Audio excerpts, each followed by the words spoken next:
एक बार की बात है, किसी राजा ने यह फैसला लिया कि वह प्रतिदिन 100 अंधे लोगों को खीर खिलाएगा।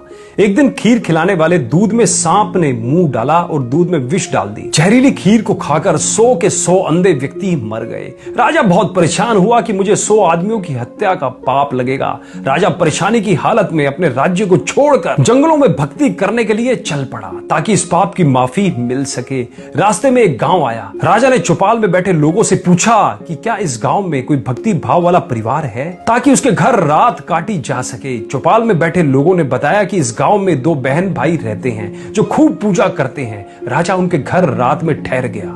सुबह जब राजा उठा तो लड़की पूजा पर बैठी हुई थी। इससे पहले लड़की का रूटीन था कि वह दिन निकलने से पहले ही पूजा के लिए उठ जाती थी और नाश्ता तैयार करती थी, लेकिन उस दिन वह लड़की बहुत देर तक पूजा पर बैठी रही। जब लड़की उठी तो उसके भाई ने कहा कि बहन, तू इतनी देर से उठी है, अपने घर मुसाफिर आया हुआ है और उसे नाश्ता करके दूर भी जाना है। लड़की ने जवाब दिया कि भैया, ऊपर एक मामला उलझा हुआ था। धर्मराज को किसी उलझन भरी स्थिति पर कोई फैसला लेना था और मैं वह फैसला सुनने के लिए रुक गई थी, इसलिए देर तक ध्यान करती रही। उसके भाई ने पूछा, ऐसी क्या बात थी? तो लड़की ने बताया कि फला राज्य का राजा अंधे व्यक्तियों को खीर खिलाया करता था, लेकिन सांप के दूध में विष डालने से 100 अंधे व्यक्ति मर गए।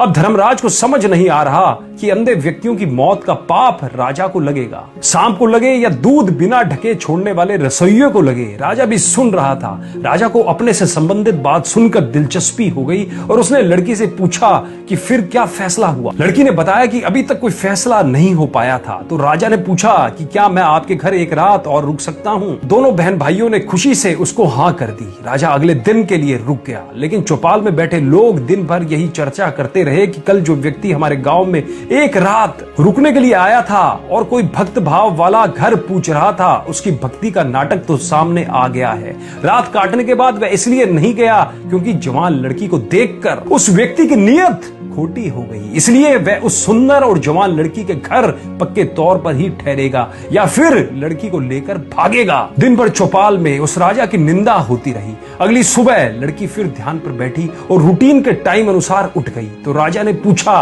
बेटी, अंधे व्यक्तियों की हत्या का पाप किसको लगेगा?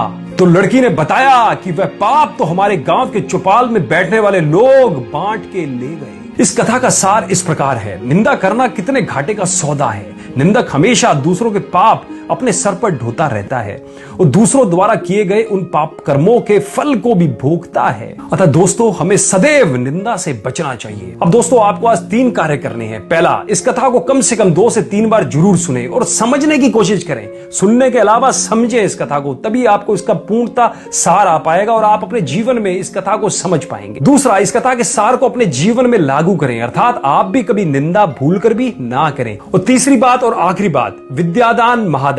इस वीडियो को कम से कम अपने 10 दोस्तों में या रिश्तेदारों में शेयर जरूर करें, जिससे यदि वो भी निंदा करते हैं तो वो भी इस आदत से बच पाएं और इस आदत को दूर कर पाएं। धन्यवाद।